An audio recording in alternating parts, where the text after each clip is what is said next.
Bom dia, olá yoginis e yogis, sejam bem-vindos, bem-vindas. Aqui eu falo para você que é professora ou professor de yoga, né? O que você pode fazer para aprimorar suas aulas, né? Para poder potencializar a transformação dos seus alunos, né? Guiar práticas mais lógicas, seguras e eficientes. E eu sou a Vivian Cunha e lembrando, né, que toda quarta e sexta, às 9 horas da manhã, tem uma live no YouTube, no Facebook, no Instagram, com um episódio novo desse programa, né, dessa série. Então, se você ainda não me segue, se você ainda não se inscreveu, eu te convido para seguir, para você receber as notificações. E se você conhecer algum professor, alguma professora de yoga, né, que também possa se beneficiar desse conteúdo, te deixo esse convite também para você compartilhar com eles. Então hoje nessa live eu vou falar sobre dificuldades para preparar aulas de yoga, né? E o que pode ser feito para aprimorar isso. Bom, que tipos de dificuldades os professores em geral encontram para preparar aulas? Então, alguns dos obstáculos, né, que geralmente que podem surgir na hora de preparar, de montar sequências para práticas de yoga, não ter um método consistente que se possa usar como apoio, não ter conhecimento suficiente, né, para montar essas sequências, essa sensação de, poxa, não tenho os instrumentos ainda necessários para isso, ter a sensação de não conseguir adaptar as aulas para diferentes alunos, né, para demandas diferentes, para necessidades diferentes. Às vezes uma sensação de que acabou a inspiração, né? Não sei para onde seguir, não sei o que fazer agora, acho que eu já usei tudo que eu sabia e agora eu não sei mais para onde ir. Então talvez essa sensação, né, de perder um pouco a direção, de não saber para onde, como continuar por ter esgotado, né, as ferramentas que se tinha disponível. Então, essas são algumas das dificuldades, né? Podem surgir outras também. E aí eu vou falar um pouco sobre a diferença entre um bom plano de aula, né, uma boa sequência, e uma sequência que não é tão boa assim, né? Como saber se a gente tem uma sequência, né, um plano de aula que é bom, que funciona, em contraste com um que não é tão bom assim. Então, um bom plano de aula, ele segue ele tem uma inteligência que permeia essa prática, né? Tem um fio condutor, tem uma intenção, um objetivo que vai sendo caminhado, traçado ao longo da prática, né? Então, essa prática que vai se costurando, tudo tem um porquê e tudo é harmonizado. Então, nessa progressão de se montar essa prática bem montada, a gente usa o corpo, né, os asanas, as posturas, para se conectar com a respiração. A gente usa a respiração para se conectar com a mente e a gente usa a mente para se conectar com a fonte, né? Então, os asanas, a gente se conecta com o pranayama, que se conecta com a meditação, que se conecta com o samadhi, né? Esse retorno à fonte, né? Esse reconhecimento da fonte. Então, uma boa sequência de uma prática leva isso tudo em consideração. O corpo como esse instrumento, essa ferramenta que vai fazer, para fazer essa ponte com a mente, né, do corpo com a mente, a respiração é essa ponte que se constrói para os dois estarem bem coesos. E aí a mente vai dar abrir esse caminho, né, para a gente se conectar com a fonte, com o samadhi. Então, uma boa prática necessariamente vai fazer esse caminho, né? E aí, como a gente falou lá na quarta-feira, a aula tem fluidez. Os elementos utilizados na prática, eles são harmônicos, eles são coerentes entre si, eles têm esse fio condutor, têm essa inteligência que permeia a prática, né? Então, um plano que não é tão bom assim... Bom dia para quem está chegando agora. Eu estou falando sobre dificuldades para montar uma sequência de prática, né? E como endereçar isso um pouco melhor. Então, estou falando agora da diferença, né, entre planos de aula, né, sequências boas, né, e sequências que não são tão boas assim. Então, um plano de aula, né, uma sequência não tão boa assim, ela não tem necessariamente para onde ir, não tem necessariamente esse fio condutor, essa inteligência, né, esse objetivo claro, essa intenção pré-estabelecida. São apenas posturas ali que são selecionadas, talvez até um foco exagerado em asanas, né? Talvez a prática se resuma à prática de asanas. E posturas que às vezes são selecionadas sem ter esse caminho a ser traçado, né? Sem observar se os elementos estão harmonizados, se eles estão coerentes, se eles se fortalecem entre si. Então, no início parece que é um grande quebra-cabeça mesmo, né? Então, por isso que é importante a gente se dedicar a montar práticas e experimentar. Então, isso é muito importante, né? Não só montar, sentei aqui, escrevi, pronto, prática está pronta, vou ensinar ela amanhã. Não só essa dedicação de montar a sequência, mas de praticar, de experimentar, para você perceber o que aquilo te traz, como você se sente, aquilo está coerente antes de passar para os alunos, né? Então, é importante a gente ter uma metodologia para a gente se debruçar, para a gente usar como fonte dessa criação de aulas, né? Para não ser uma criação ao sabor da sorte, mas uma criação que tem uma estrutura, um esqueleto ali firme. E esse esqueleto, né, ele demanda de alguns elementos, né, que eu já falei algumas vezes aqui na live, mas acho que é bom repetir. Então, os elementos básicos de uma prática são os asanas, né, que a gente sabe, e geralmente até recebem atenção até demais, merecem atenção, mas outros elementos também, né? Então, a gente tem os asanas, a gente tem as técnicas de pranayama, que a gente pode até selecionar uma específica para uma prática. Então, asanas, Shavasana, né, que é essencial também, a gente não pode esquecer, os asanas, o Shavasana, pranayama, meditação e a intenção, o objetivo, né? E tudo isso está coerente entre si. Nenhum elemento ele é contraditório em relação ao outro. Então, se a gente faz uma prática que é mais calmante, né, mais introspectiva, e se a gente escolhe um pranayama que é mais, traz mais vigor, como o Kapalabhati, por exemplo, os elementos não estão coerentes. Então, estou usando um exemplo aqui simples, né, para a gente conseguir visualizar isso um pouco melhor. Então, todos esses elementos, eles se harmonizam entre si. E toda prática possui todos esses elementos. Então, isso é uma boa base, né, para a gente se apoiar para construir práticas completas, e práticas que seguem uma sequência firme, né, que tem esse fio condutor.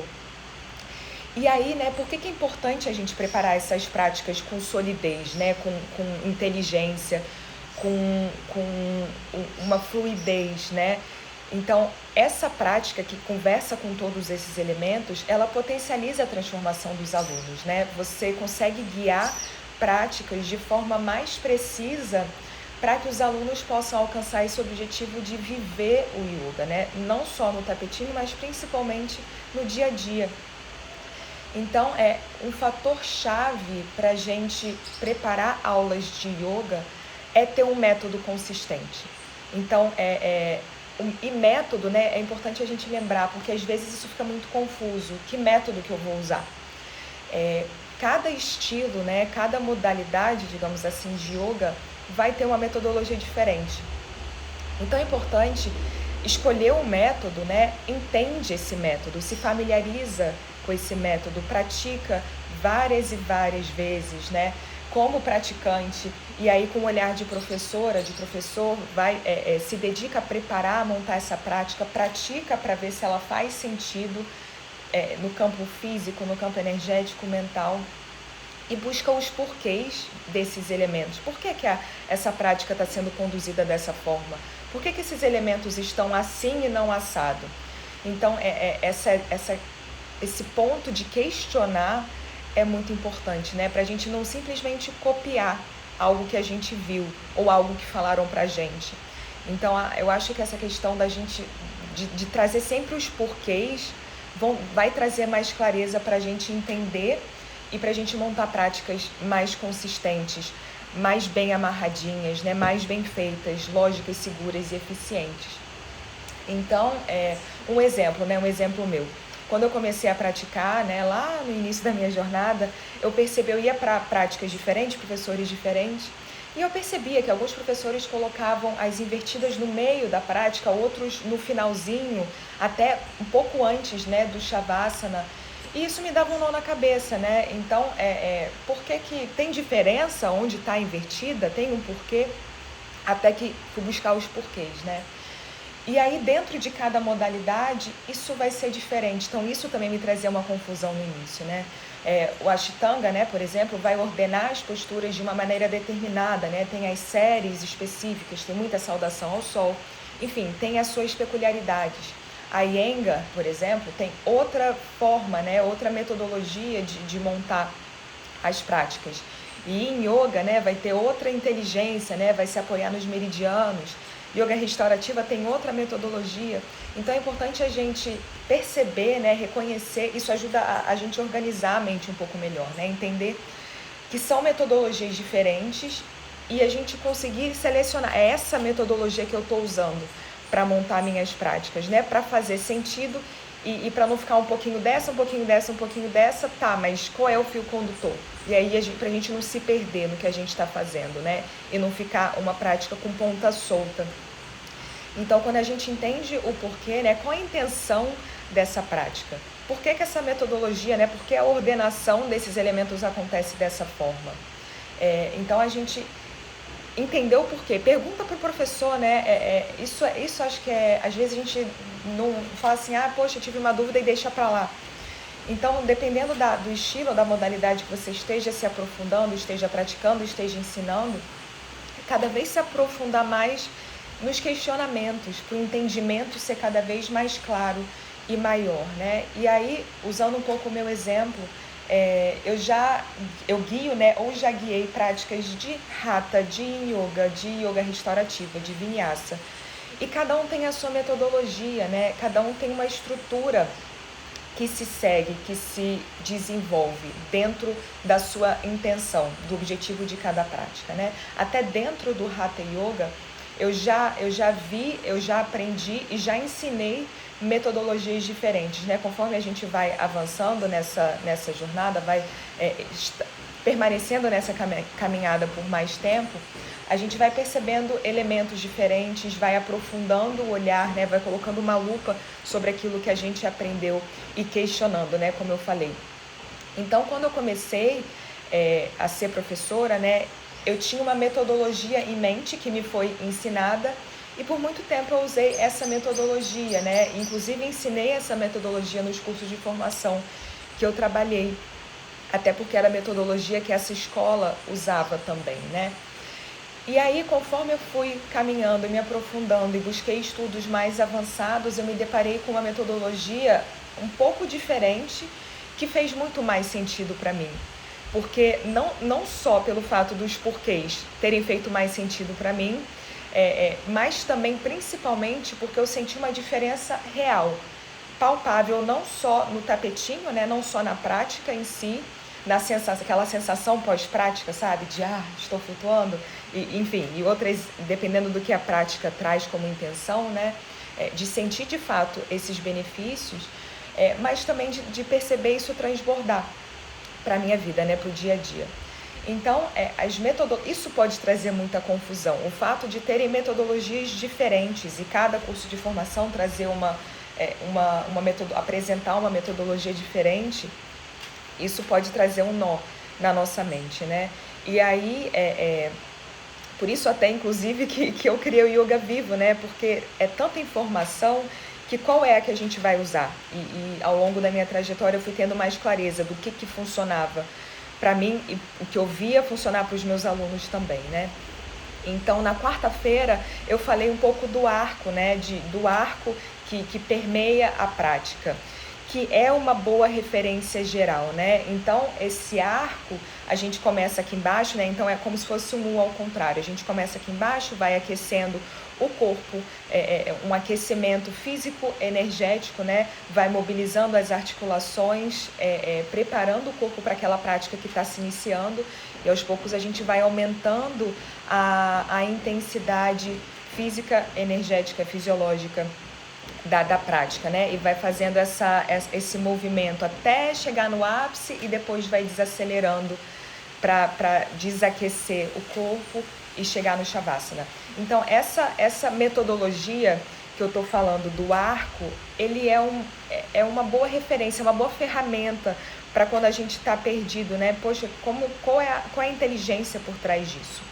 E aí, nesse momento de aquecimento, né? Talvez posturas mais no plano baixo, né? Mais no tapetinho deitada ou sentada, ou 4 apoios, enfim, né? E aí depois a gente vai traçando esse caminho para as posturas em pé, que demandam, que são mais demandantes energeticamente, fisicamente. E aí depois a gente vai desacelerando e aí vai voltando, né, para planos mais baixos. Então, essa ferramenta, né, de pensar no arco ao montar uma prática, né, de chegar numa postura ápice, preparando o corpo para chegar numa postura específica, é uma forma que pode ajudar, assim, de cara a montar uma prática. Só que esse arco é importante também, e a prática fica mais rica se a gente agregar mais elementos a esse arco. E aí tem algo que eu já falei em outras lives também, chamado Vinyasa Krama. Então, Vinyasa Krama, a gente ouve muito Vinyasa como uma modalidade, né? Um estilo de yoga. Mas Vinyasa Krama, né, é algo que toda prática de yoga no mundo ideal, né, tem, porque é o que norteia esse ato de montar uma sequência. Então, Vinyasa Krama significa uma progressão, uma sequência inteligente. E é inteligente no sentido de que a gente trabalha a função fisiológica, né, biomecânica daquela prática, da onde a gente quer chegar, o que a gente vai ter de resultado. Então, a função fisiológica e biomecânica. Então, a gente pensa na segurança do corpo, né, se aquilo está fazendo sentido fisicamente, biomecanicamente. Só que também a função energética. Então, esse arco, às vezes, a gente pensando no arco, atrelando só a questão física, fica faltando elementos. Então é importante a gente lembrar que tem a função energética, né? A gente fala muito no yoga do prana, né? Essa energia vital que pulsa e que é tão delicado. Então é importante a gente levar em consideração essa função energética. Então, por exemplo, né, os elementos da prática, pensando na função energética. Os elementos da prática, né, como eu falei, os asanas, a respiração, pranayama, a meditação, se eles são mais calmantes, né, se eles são mais estimulantes, isso vai mudar completamente a forma que a prática é montada. Como que essa prática vai afetar o nosso sistema nervoso, vai estimular ou vai acalmar? Como vai afetar, consequentemente, a nossa mente. Então, o sistema nervoso e a nossa mente conectadíssimos, né? Então, se a gente começa a trabalhar o nosso corpo, a gente trabalha a nossa respiração e vai acessar a nossa mente, como eu falei lá no início, né? Então, uma boa sequência tem esse caminho de volta, né? De, através do corpo, a gente acessar a respiração, que vai acessar a mente, que vai acessar a fonte. Então, esse fator energético, né? Da gente buscar acertar, né? Como alvo, algum ponto energético que a gente esteja trabalhando. Então, e isso vai passar pelo que a gente está fazendo fisicamente, né? E que respiração, que tipo de respiração a gente está usando nessas formas físicas, né? Nos asanas, para que a gente possa ter um efeito determinado e específico no nosso sistema nervoso, que vai afetar a nossa mente, né? O nosso campo energético, o nosso campo espiritual. Então, e existem técnicas muito específicas para a gente fazer esse trabalho, né? Isso não é aleatório. Então, cada elemento, ele tem a sua função intrinsecamente, como eu estava falando na quarta, né? As posturas de abertura de peito, né? Os backbends, as retroflexões, são mais estimulantes, né? Trazem mais vigor, mais vibração. Enquanto as flexões para frente, por exemplo, traz esse recolhimento, né? Traz um aterramento. E essa é a função energética, a qualidade energética dessas posturas que a gente não consegue tirar. Não dá para separar uma coisa da outra, né? Então, se a gente leva em consideração a função energética na hora de montar essas sequências, a prática fica mais amarradinha, porque a gente não está focando apenas na função anatômica, né, biomecânica, fisiológica, que também é igualmente importante. Então as duas estão juntas, né, a função energética e a função fisiológica, biomecânica, né, anatômica. Então, para a gente conseguir montar práticas mais completas, o arco que eu estava falando na quarta-feira, né, que eu estou trazendo aqui, é um esqueleto de muita ajuda, né, de norteamento, de direcionamento. E aí a gente desenhando o Vinyasa Krama em cima desse arco, a prática vai ficando cada vez mais consistente, mais completa, né? Então, junto, como eu falei, né, tem a função energética, junto tem a função biomecânica, né? E isso é extremamente importante porque a gente não quer que ninguém se lesione, né, nas práticas. A gente quer que os nossos alunos mantenham a segurança, né, do próprio corpo. Então, por isso que a prática também é costurada de uma forma que a gente leve em consideração o que a gente precisa fortalecer para chegar numa certa postura, o que a gente precisa alongar, o que a gente precisa estabilizar. Então, o que precisa compensar, né? Então, se a gente faz muita abertura de peito, né, muita retroflexão, em algum momento a gente tem que compensar com uma flexão para frente ou com uma torção. Então, isso leva em conta a questão biomecânica, né, a questão fisiológica. Então, tudo isso caminha junto, a função energética e a função biomecânica, né? Então, todas essas questões de segurança, né, que contraindicações uma postura tem, que riscos essa postura pode envolver, né? Quais eventuais cuidados especiais a gente tem que ter nessa postura se alguém tem alguma limitação, se alguém já vem com alguma lesão para a prática, né? Então, todos esses elementos agrupados vão trazer mais consistência para uma prática bem feita. Então, a gente montar uma sequência de aula, né? Essa sensação de ter dificuldade de montar uma sequência, talvez seja, como eu falei lá no início, né?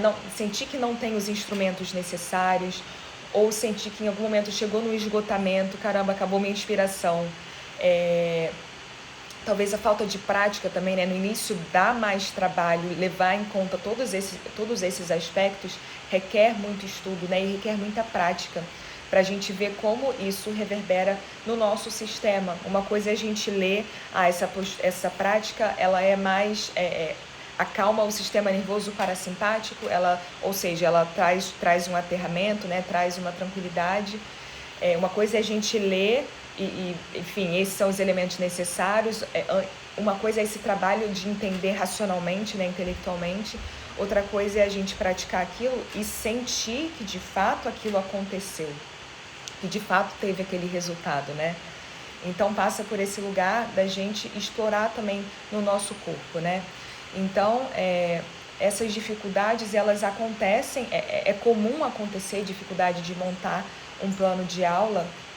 E aí a importância de selecionar, né, de escolher uma metodologia que você confie, que você possa se apoiar, que você possa beber dessa fonte, e que os questionamentos que você traz e a resposta desses questionamentos façam sentido para você. Porque às vezes tem metodologias, né, que a gente entra em contato e, poxa, acho que isso não é muito para mim. Até, ok, faz sentido, né? E tem pessoas que se conectam mais, mas para mim não me conectei tanto assim. Por isso que as pessoas têm certas preferências, né? Tem gente que prefere praticar Ashtanga, tem gente que prefere Hatha, tem gente que prefere Iyengar. Enfim, são diversas as possibilidades, né? Então, para a gente poder montar práticas completas e eficientes, a gente provavelmente se conectou com alguma prática específica e mergulhou nessa metodologia específica, né? Então, para começar a montar uma prática, primeiro aspecto é selecionar que metodologia você está usando, para a gente não ficar usando várias metodologias e ficar uma coisa confusa, né? Virar uma grande aleatoriedade, né? A intenção não é essa, porque cada técnica tem o seu porquê.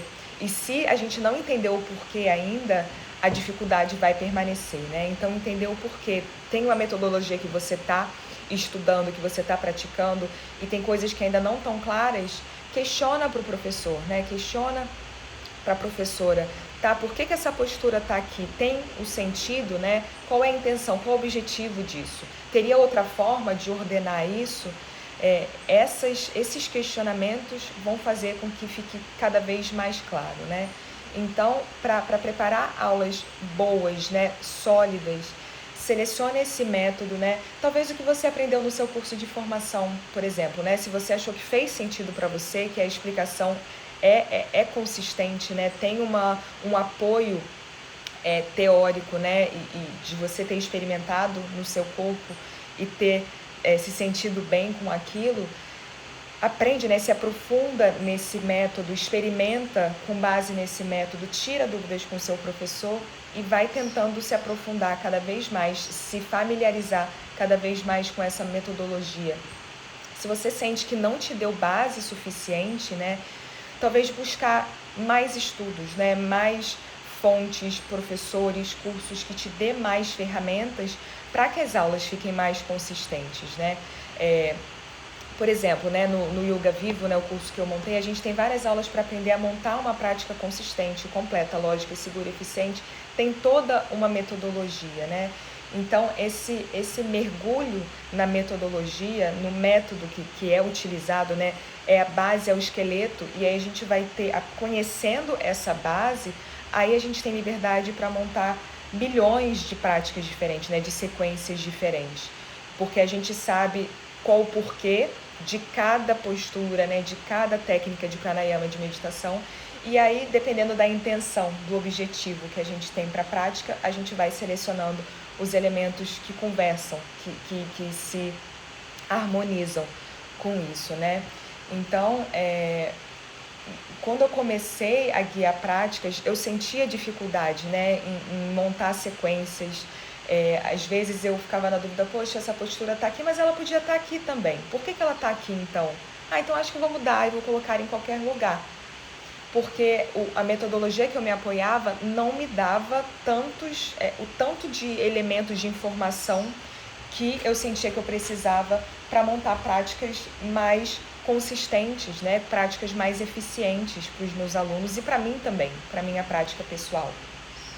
Então, o meu próprio curso de formação foi excelente, né? Eu gostei muito do meu curso de formação, dos dois que eu fiz, um eu não terminei, né? Fiz 6 meses, o segundo, né, que foi um curso de 800 horas que eu fiz, me deu ferramentas, mas ainda assim eu sentia que tinha vários momentos que ficavam dúvidas e que as respostas que me eram dadas não me convenciam tanto assim.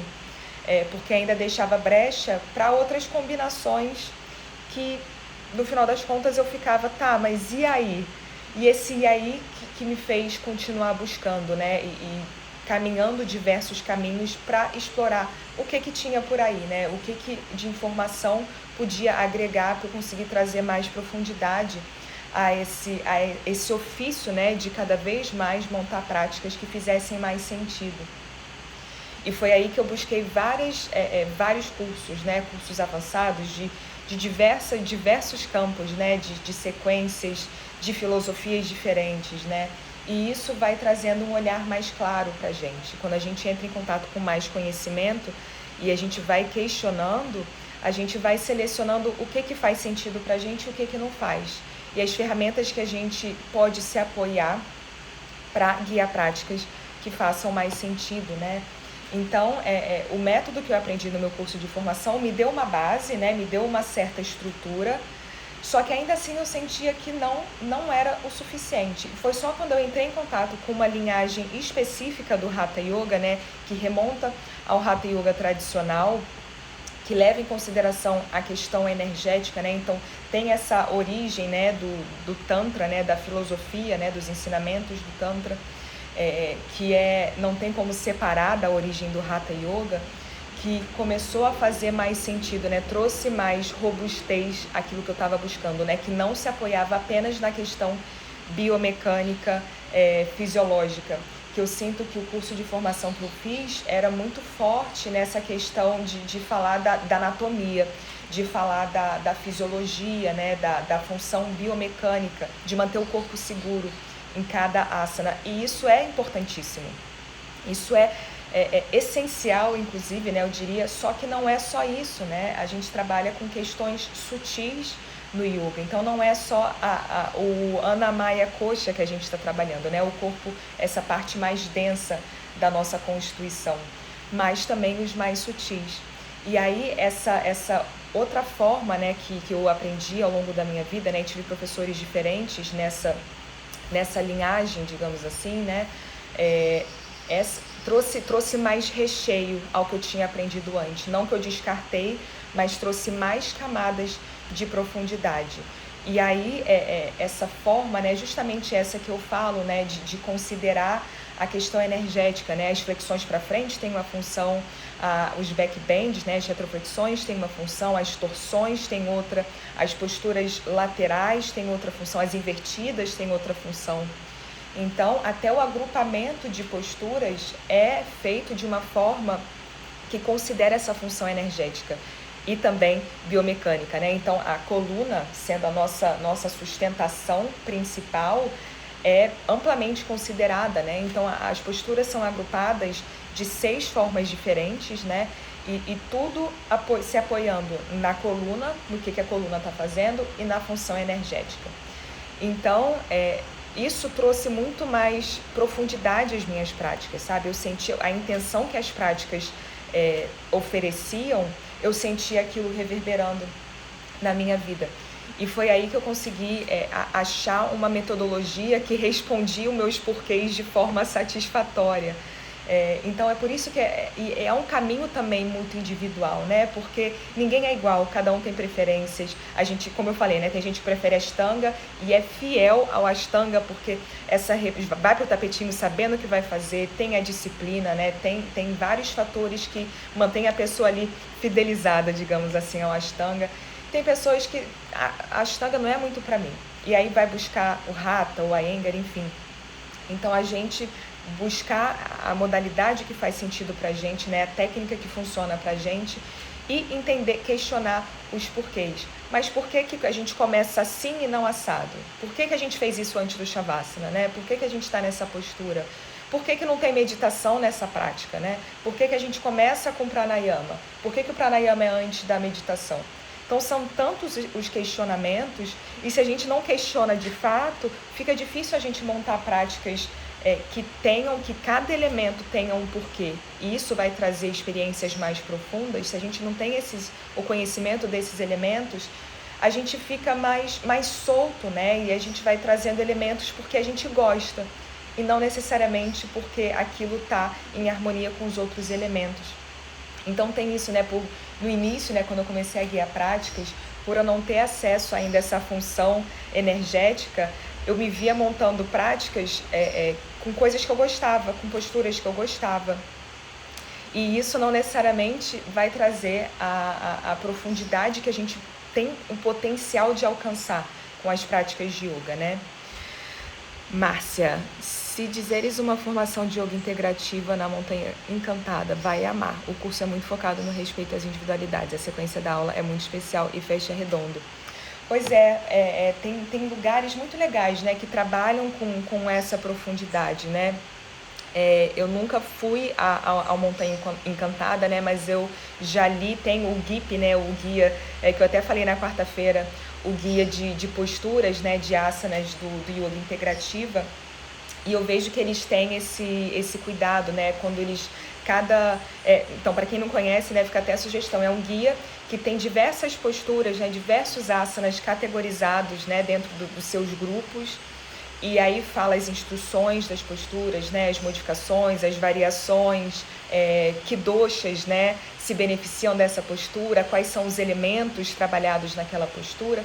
Enfim, é bem completo e considera esse aspecto energético também. Então, acho muito interessante essa abordagem do yoga integrativa. Mas eu não cheguei a conhecer. Isso é um livro, é um guia. Ele é bem grossinho, é tipo um fichário que você consegue até tirar, né, as páginas são durinhas. Então é bem legal que você pode até usar esse guia para montar a sequência, né, da sua prática. Então acho bem interessante. Tem na internet. GUIPY é o nome, né? GUIPPY. É bem legal e é bem bonito também, ele é bem estético, colorido. Então é bem legal. E aí ele dá acesso também a um aplicativo, a um site que tem vídeos também com instruções. Então tô aqui fazendo um merchan, né, gratuito, mas é bem legal esse livro também. Então eu tenho muita curiosidade de conhecer o Montanha Encantada. Então grande parte da minha jornada, né, enquanto professora de yoga foi fora do Brasil. Eu guiei práticas, facilitei cursos de formação lá na Austrália por alguns anos, né? Então eu não passei tanto tempo explorando aqui no Brasil. Vou escrever aqui, Fabi. GIP. Ixi, saiu com H. Calma aí, deixa eu tentar de novo. GIP. E aí, se você escrever no Google, né, GIP Yoga Integrativa, vai aparecer. Então, eu ainda não conheci o Montanha Encantada, né, porque eu voltei para o Brasil nesse momento de pandemia, então não apareceu ainda a oportunidade, mas é um lugar que eu quero muito conhecer porque eu ouço falar coisas muito boas, né, e é uma metodologia que talvez tenha a ver com essa metodologia que eu uso, né, que eu me aprofundei, que fez sentido para mim e que eu vejo como isso tem potência, né, tanto na minha vida, porque eu experimento isso, né, desde que eu entrei em contato alguns anos atrás, e na vida dos meus alunos também. Então, essa maneira de amarrar a prática, né, os asanas, e como sequenciar os asanas, integrando com a meditação, com o pranayama, tudo fica bem conectadinho, né, tudo fica bem harmônico. Então, vai para além da questão física, porque se a gente está considerando apenas a questão da biomecânica, né, da anatomia, o que é extremamente importante, a gente pode passar batido pelas questões sutis. Então, quando a gente consegue harmonizar a função anatômica, fisiológica com a energética, a gente alcança uma profundidade maior nas práticas, né? Gratidão, Fabi. Então, a intenção é que a gente consiga buscar uma profundidade maior nas práticas para a gente poder levar isso para os nossos alunos também, né? E quando a gente tem essas ferramentas, o conhecimento do porquê cada um desses elementos faz, isso traz uma infinitude de possibilidades, né? Fica mais difícil a gente chegar naquele momento de tô presa, né? Tô me sentindo estagnada, tô sem inspiração, não sei o que fazer. Fica mais difícil chegar nesse lugar de esgotamento. Então, eu conto para os meus alunos, né, que quando eu comecei a guiar práticas, eu tinha um caderninho, eu acho que eu tenho uns 2 cadernos cheios de sequências. Então, eu sentava, montava uma sequência, e aí a cada prática que eu guiava, antes eu preparava e tinha essa sequência pronta, né? Até que eu enchi um caderno, enchi 2 cadernos. E no início, né, eu usava isso como uma referência, né, lá na frente, né, se eu me sentisse sem inspiração, eu voltava para esses caderninhos e aí falava, acho que eu vou guiar essa prática hoje, porque já tinha um repertório, né, de sequências prontas. Então isso, por muito tempo, foi um aliado, né, uma referência que eu usava. E aí a gente vai construindo as técnicas que funcionam para a gente montar as práticas, né? Tava falando na quarta, tem gente que gosta de sentar e montar a prática já do mês todo. Eu tenho visto muitos professores fazendo isso, né? Estabelecem um tema para o mês e aí vai trabalhando esse tema ao longo das práticas em um mês. Tem professores que preferem trabalhar com semanal, né? Senta num dia para montar para a semana, práticas da semana, e tem gente que prefere já fazer antes, né, de cada prática. Então, quando a gente tem a metodologia já bem assentada no nosso conhecimento e na nossa experiência, fica mais fácil de manusear. A gente vai construindo essa experiência que vai ficando tudo muito mais simples. Então, o momento primordial é de entender os porquês, desse momento de questionar. Entender o porquê dessas metodologias, né? Por que aqui tem uma flexão para frente e não um backbend, né? Por que essa prática tem mais torções e não tem tanta invertida, por exemplo? E tudo isso vai ter um porquê, né? O ideal é que a gente saiba explicar o porquê. Então, se a gente não sabe, depois que a gente monta uma prática, né, a gente olha e por que eu fiz isso? Por que essa postura está aqui? A gente voltar, fazer uma revisão e se questionar. Porque os alunos podem questionar também. E aí, se a gente não souber responder, pode parecer que a gente criou aquilo na intuição, né? Criei isso assim, com a criatividade, sem necessariamente um embasamento. Então, a gente sabendo responder os porquês de volta pra gente, mostra que a gente também vai saber explicar os porquês. para os nossos alunos. E é isso que traz mais profundidade, né? Porque eu já pratiquei, frequentei muitas aulas de yoga que são boas, né? Traz aquela sensação de bem-estar, mas não necessariamente tem uma intenção para cada prática, um objetivo, né, que a gente busca chegar com cada prática. E aí nessa metodologia que eu uso hoje em dia, que eu ensino hoje em dia, toda prática tem um lugar que a gente vai chegar. Essas práticas, né, toda prática tem uma intenção, um objetivo, e ao longo do tempo, conforme a gente vai praticando sempre com uma intenção, objetivo, a gente está se aprofundando nessa vida de yoga, né? Nesse entendimento do que é ser yoga, o que é viver o yoga, né? O que é o yoga para além dessa 1 hora, 1 hora e meia que a gente está ali no tapetinho. Como que isso vai atuar na nossa vida, né? Como que a gente se relaciona com tudo à nossa volta, como a gente se relaciona com a gente. Então esse abrir de olhos, né, que vai se aprimorando e se refinando a longo prazo, acaba que é uma consequência, um impacto dessas intenções, dessas práticas que cada uma, né, como uma sementinha, tem um objetivo, tem uma intenção, que a longo prazo vai virando a gente vai costurando, cada prática a gente costura uma parte, né, e no final a gente junta, vira um cobertorzão, né, que não sei se fez sentido essa analogia, mas a gente vai chegando num lugar mais consistente, que a gente vê que a gente está avançando nessa jornada da vida, né? Então não tem nada aleatório. Então cada prática é uma pecinha para a gente montar essa grande coberta, né? Esse grande cobertor, que tudo tá bem amarradinho. Então, e uma coisa que eu sentia também no início é que cada prática, quando eu estava frequentando práticas, né, que não tinham essa metodologia, cada prática era muito legal, né? É difícil a gente ir para uma aula de yoga que não seja tão boa assim, mas acontece, mas todas eram legais, né, dentro do que estava sendo oferecido ali naquela prática individual. Só que o que eu sentia falta era de algo que me mostrasse, né, que me desse um referencial de que tem uma conexão entre uma coisa e outra, e que me desse a sensação de estou crescendo, né, estou evoluindo, e nem necessariamente evoluir, né, porque não é um caminho linear, mas estou me compreendendo melhor, estou conseguindo me observar melhor, né, ter um olhar mais objetivo sobre mim mesma, né, e isso envolve a gente conseguir se distanciar um pouco da gente, porque a gente se envolve com os nossos pensamentos, as nossas emoções, as histórias que a gente se conta, né, os padrões que a gente cultiva, os hábitos que a gente cultiva ao longo da vida. Então, eu sentia falta de um trabalho a longo prazo, porque eram práticas, segunda vou numa prática, quarta vou em outra, sexta em outra, semana que vem outra, e beleza, são práticas bem legais, mas estão ali, né, cada semana é uma coisa.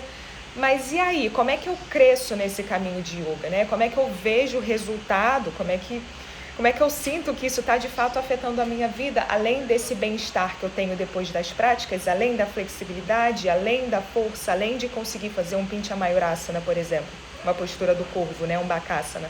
O que mais? Então, essa metodologia que eu estou falando, que trabalha a função energética e a função anatômica, a função biomecânica, a função fisiológica, foi só quando eu entrei em contato com essa metodologia que me pareceu muito mais amarradinha que eu senti esse trabalho a longo prazo. E não apenas um trabalho aqui segunda, quarta e sexta, essa semana, outra prática ali na outra semana que vem, e vamos indo e tal. E sou praticante de yoga, mas que mais, né? Cadê a outra camada que vai fazer de fato eu viver essa filosofia, né? Junta os retalhos para criar o cobertor. Isso, Jussara, foi isso que eu quis dizer. Então, Ana, obrigada, que bom, fico feliz de saber.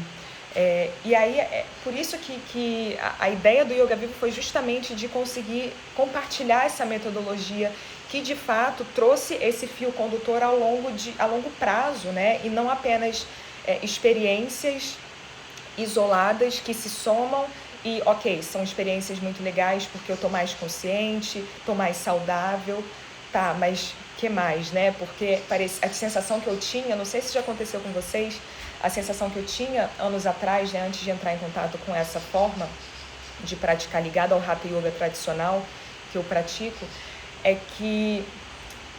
Deu um branco, esqueci o que eu ia falar. Tinha essa questão, né, de ter um objetivo a longo prazo. Esqueci o que eu ia falar, daqui a pouco eu lembro. Mas tem essa questão que eu trago também no Yoga Vivo, que é a gente passar por tipos de práticas diferentes, né? A prática da lua, do sol e a prática do fogo, que trazem esse caminho, esse percurso que é explorado ao longo de anos, e não apenas de uma prática aqui, outra ali.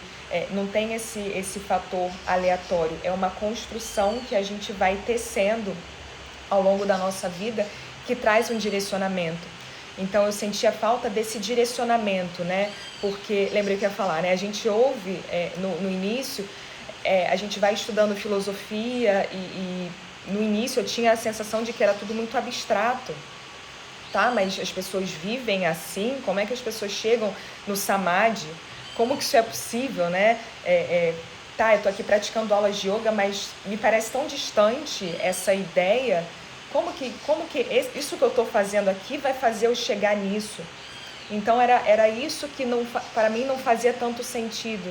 Eu estava lá estudando filosofia, parecia tudo muito, muito bonito, né? Muito rico, muito profundo, experiências muito incríveis. Mas o que eu estava fazendo não estava parecendo que estava me levando naquela direção. E aí é justamente uma metodologia que de fato vai traçando o caminho para essa direção, que tem um caminhar, né, um passo depois do outro em cada prática, né, em cada mês, cada ano a gente está avançando. Isso traz uma relação diferente com a prática, inclusive. Porque, engraçado, né? Estava até falando com uma aluna minha, que é professora também.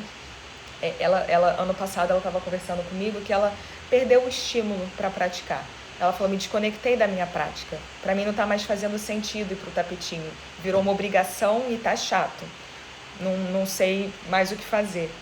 E ela me procurou para buscar ajuda, né? O que eu faço? Para onde eu vou? Não sei para onde ir, tô sem saco, tô entediada com a minha prática, não faz mais sentido. E aí a gente começou a trabalhar dentro dessa metodologia, né?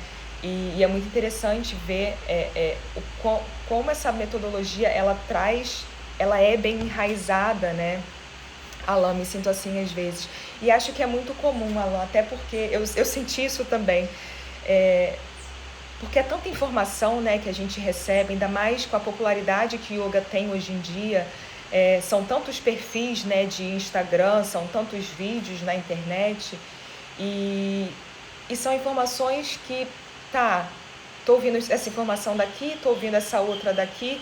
Da onde está vindo essas informações que essas pessoas estão trazendo, tá? De que linhagem, né? De que filosofia, o que informa essa visão desses professores, né?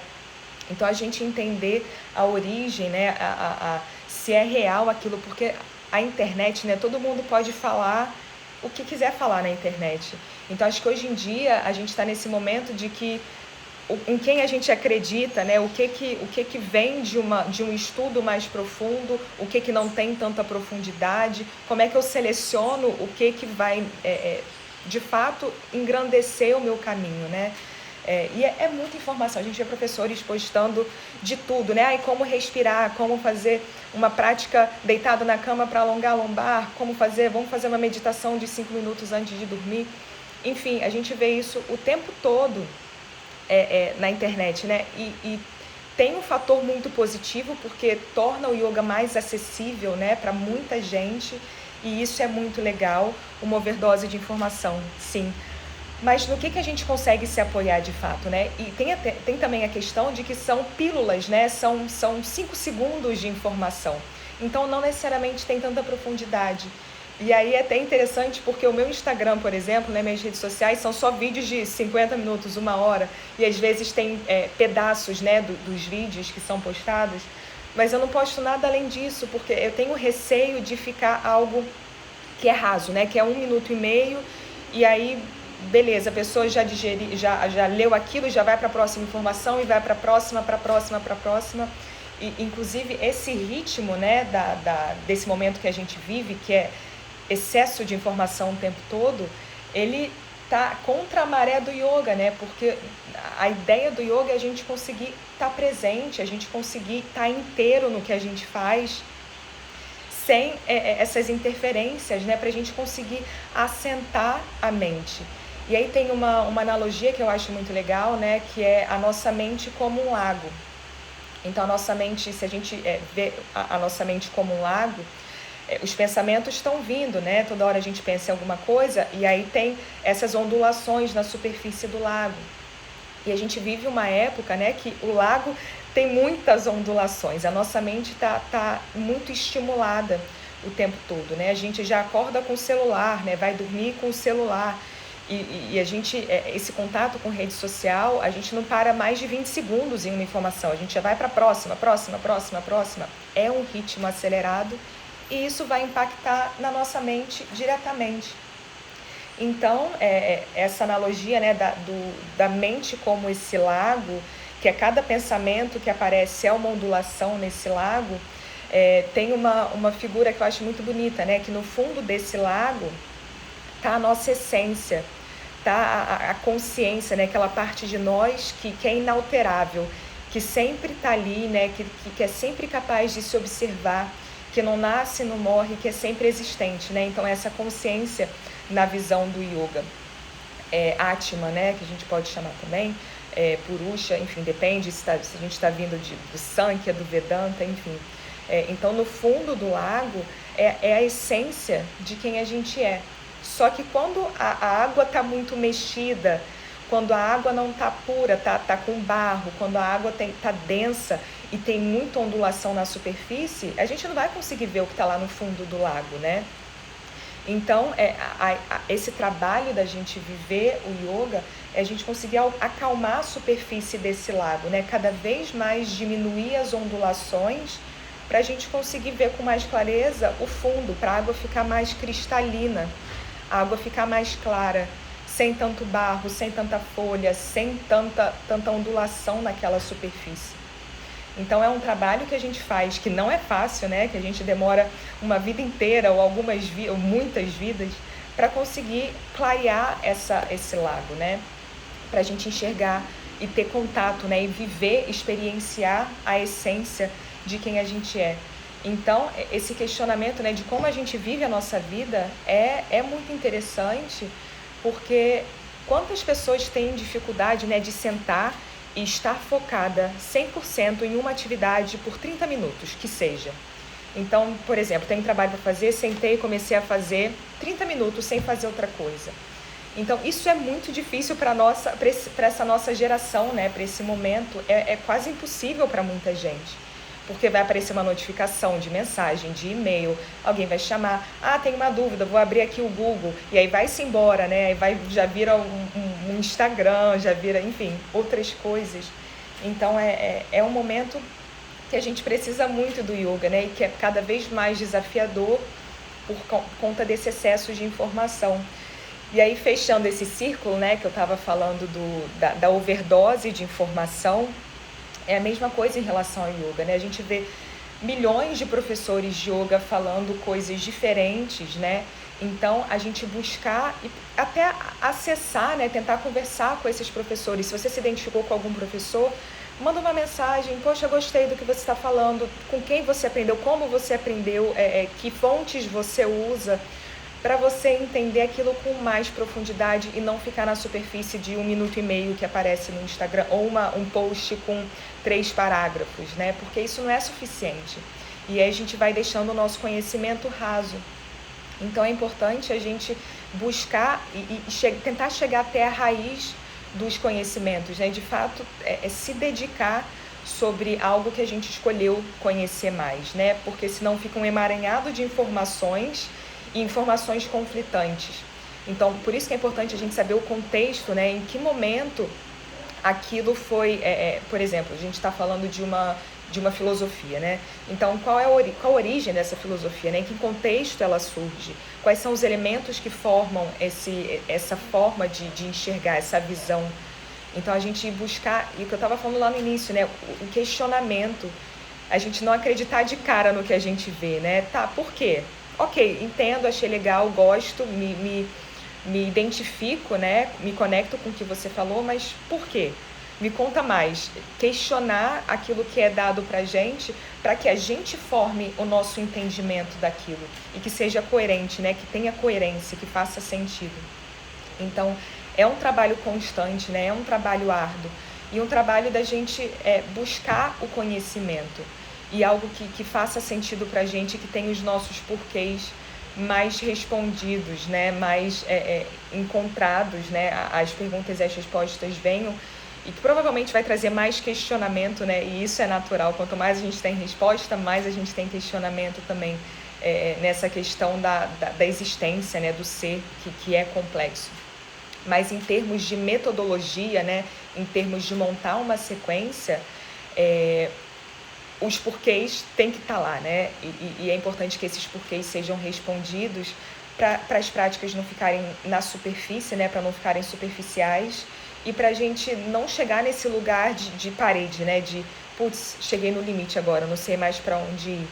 Então, a gente tendo os elementos bem entendidos, né? Bem consolidados, é só uma questão de manejar esses elementos. E aí, as combinações vão ser diversas e aí a gente vai ter criatividade, né, para escolher as intenções, os objetivos informados, se apoiando nesse buffet de elementos em que todos têm um porquê, todos têm uma função, né, tem um resultado que vai ser alcançado. Então, muitas coisas, né, para a gente refletir, para a gente conversar.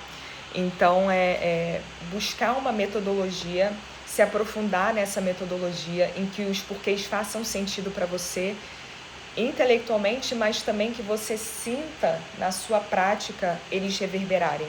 E que além da prática você sinta o seu olhar para o mundo também ser transformado de certa forma, né? Você sentir que as suas relações estão mais saudáveis, que você tem um olhar para si mesmo com mais compaixão, com mais entendimento, né? De não se envolver tanto com as histórias que a gente se conta, né? Com os nossos hábitos, para que a gente possa sair do automático e de fato ter um olhar mais vasto, mais claro, né? A gente ir diminuindo as ondulações desse lago para a gente estar em contato com a nossa essência cada vez mais. Tenho uma dúvida, Vivian, esses elementos serviriam para dar uma constância na aula particular também? Digo, na continuidade das aulas. Sim, com certeza, particular e aulas em grupo. Aulas em grupo, né, como é uma jornada bem individual, né, essa jornada de yoga, as aulas particulares são até mais fáceis, digamos assim. Não mais fácil, mas talvez seja mais acessível, porque a gente conhece as particularidades daquele aluno.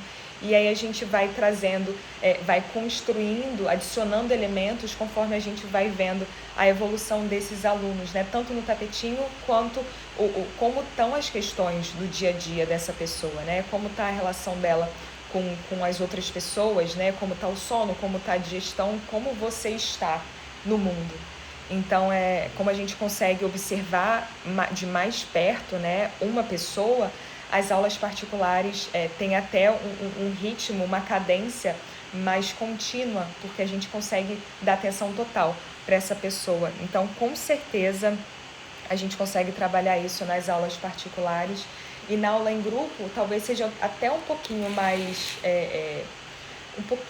desafiador, porque a gente harmoniza diversas necessidades, né? Diversos universos diferentes, né? Cada pessoa é um universo completamente diferente. Cada pessoa tem certas limitações, certas potências que vão ser diferentes, né? Em um grupo um pouco maior. Então, acho que até nas aulas particulares é mais acessível, porque a gente está com uma pessoa e a gente vai estabelecendo essa conexão, que a gente conhece mais as dificuldades da pessoa, que questões ela tem mais resistência a trabalhar, para a gente, de fato, trazer o que a gente pode, os elementos que vão fazer com que a jornada dessa pessoa vá avançando, vá evoluindo. Então, com certeza, Fabi, respondi sua pergunta? Então, 10 horas já, falei por 1 hora. Então, é isso que eu queria trazer nessa questão da gente, dificuldades de montar uma sequência é comum, e o que vai fazer com que a gente fortaleça essa capacidade, né, de não ter mais tantas dificuldades é ter uma metodologia que você possa se aprofundar. E isso também envolve, né, ter professores que você confie, né, que você... E questiona, né, mas de onde você aprendeu isso? Qual o porquê disso? Tem alguma escritura? Tem algum livro? Que professores estão na sua linhagem, né? Então, fica à vontade de trazer essas perguntas para que você consiga facilitar o entendimento para você, né? Por que essa postura está aqui e não aqui, né? Por que essa sequência? Por que essa forma de praticar? Então, a gente buscar o questionamento vai fazer a gente entender melhor, a gente ter mais ferramentas para esses momentos de dificuldade não acontecerem com tanta frequência. Então, uma metodologia que seja firme. E assim, eu demorei a encontrar essa metodologia que trazia toda a consistência que eu buscava. Então, às vezes, demora um pouco. E a gente vai aprendendo muito com essas tentativas, né? Tentativa, erro, tentativa, um meio acerto. Então, a gente vai aprendendo muito nessa jornada, né? Acabei de me formar e foi maravilhoso te escutar. Obrigada. Ai, que bom, Jussara. Fico feliz. Então é isso. Se vocês tiverem alguma sugestão de algo que vocês queiram ouvir eu falando aqui, fica à vontade para mandar por mensagem, por direct, por e-mail, né? O que vocês preferirem. Então, agradeço muito a presença, a atenção, o carinho. Então, lembrando que agora as lives são quarta e sexta às 9 horas, né? Mudou o horário. Então, quarta-feira estamos juntos de novo. Qualquer dúvida, comentário, fica à vontade para compartilhar. Novamente, agradeço a atenção, agradeço o carinho. Um grande beijo, um ótimo fim de semana e até semana que vem. Namastê!